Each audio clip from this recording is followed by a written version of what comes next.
तो मैं खुद ही रोमांचित हो उठता हूं। शायद आपको यह लगता होगा कि आप लोगों की हौसला अफजाई के लिए मैं यह बातें बोल रहा हूं। यह सच्चाई नहीं है। इसलिए मैं रोमांचित हो उठता हूं कि आज देश की सर्वाधिक सीमा के बड़े भाग की रक्षा करने की जिम्मेदारी यदि कोई निभा रहा है इस समय, तो हमारा बॉर्डर सिक्योरिटी फोर्स ही निभा रहा है।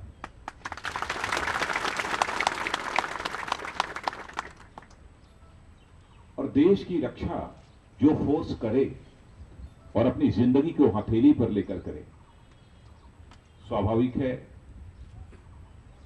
कि उस फोर्स के साथ जब कभी आमना सामना होता है अथवा कोई बातचीत होती है अथवा उसकी वर्दी देखने को मिलती है, जिसके अंदर थोड़ी बहुत भी देश प्रेम और राष्ट्र प्रेम की भावना होगी, वह रोमांचित होगा ही होगा।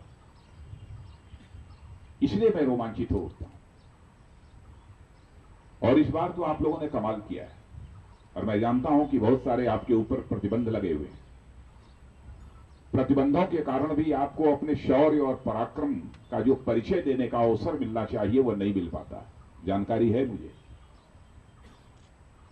इस बार आपने देखा होगा कि 4-5 महीने पहले जब बार बार पाकिस्तान के द्वारा सीज फायर वायलेशन हो रहा था, तो आपके डायरेक्टर जनरल ये बगल में बैठे हुए हैं, हमारे पाठक जी,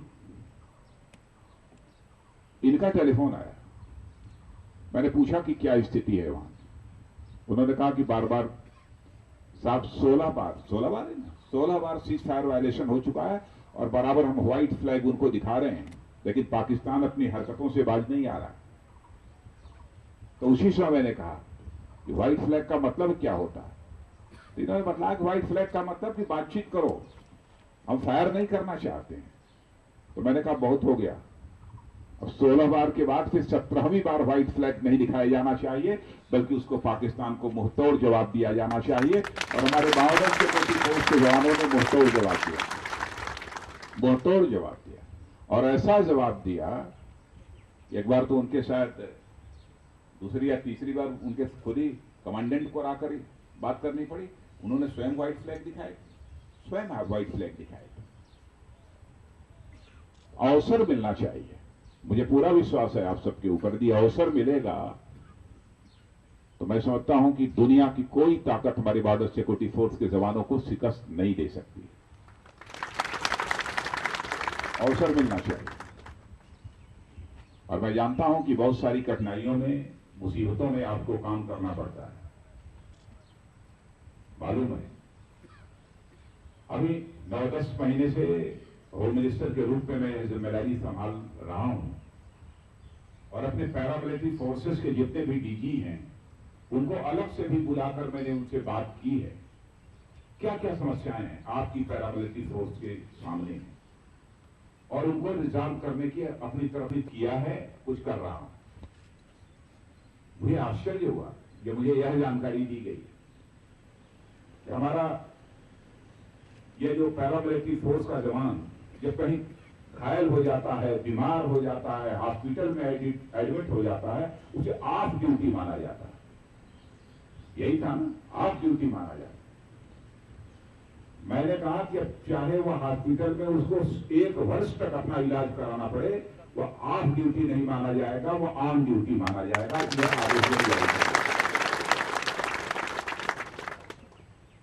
वैसे एसीपी के भी कुछ पोस्ट थे, एएसआई के, वो उसने बढ़ाकर टोटल हमको याद नहीं है कितने हुए हैं, वो हो गया है सभी जगह ना, सभी जगह हो गया, उसका भी आदेश हो गया। और फिर हेड कांस्टेबल का वो ऑलरेडी भेजा जा चुका है। लेकिन आप ये मानकर चलिए हेड कांस्टेबल का भी लगभग, और हर एक सेक्शन में एक हेड कांस्टेबल की पोस्ट बढ़ जाएगी। यह भी फैसला हमारी तरफ से हुआ ही है। कहीं एक आध जगह और फंसा हुआ है, उसे मैं निकालने की कोशिश करूंगा। और वैसे जैसे सीमा पर आप लोगों को करना पड़ता है, वैसे हम लोगों को भी कुछ ना कुछ करना पड़ता है अपने जवानों को कुछ सुविधा मुहैया कराने के लिए। लेकिन वो भी होगा। आज के अवसर पर कुछ मुझे ज्यादा नहीं कहना है। और जिस स्पिरिट से, जिस भाव से आप लोग काम कर रहे हैं, उस स्पिरिट की, आपके उसकी भाव की, आपकी उसकी भावना की मैं कद्र करता हूं। और आप सबके बीच यहाँ पर मौजूद होकर मैं उसका अपनी तरफ से भी अभिनंदन करता हूं। आप सबको बहुत बहुत धन्यवाद। खड़े होकर बता सकते हो क्या नाम?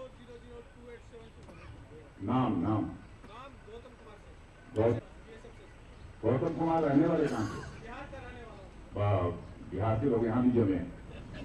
सरकार है श्रीमान कि 2004 के पहले जो भर्ती कार्मिक है उनको पेंशन लागू है और 2005 हम कठिन परिस्थितियों में ड्यूटी करते, इसलिए 2004 के बाद भी सर पेंशन लागू होना चाहिए।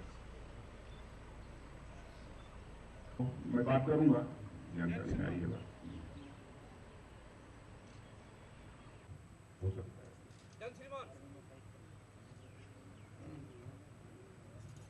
मंजूर अहमद कहाँ के रहने वाले? वेरी गुड, बहुत अच्छे, बहुत अच्छे।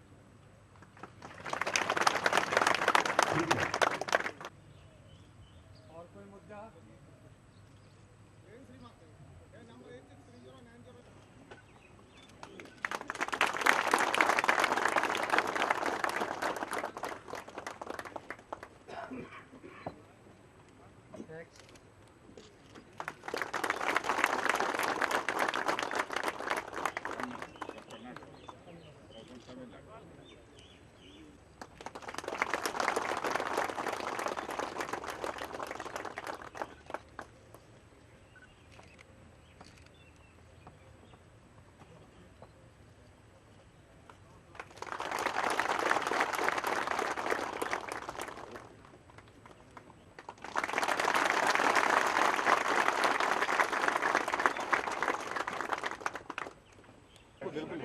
बैठ जाओ।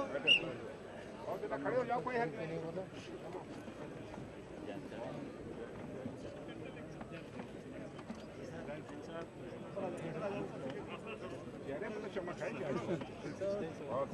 आपके आने से बहुत खुशी है सर हम लोग को। 3 मंथ में आ जाएंगे तो बढ़िया है। जहाँ है वहीं खड़े रहे, जहाँ है वहीं खड़े रहे। बात बताइए, अंदर बैठिए, सीट ऑक्यूपाई कीजिए, चलिए सीट के सामने आइए।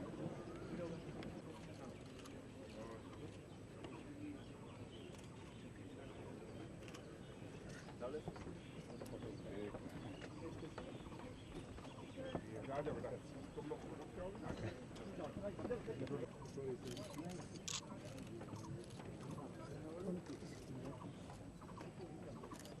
चलो चलो।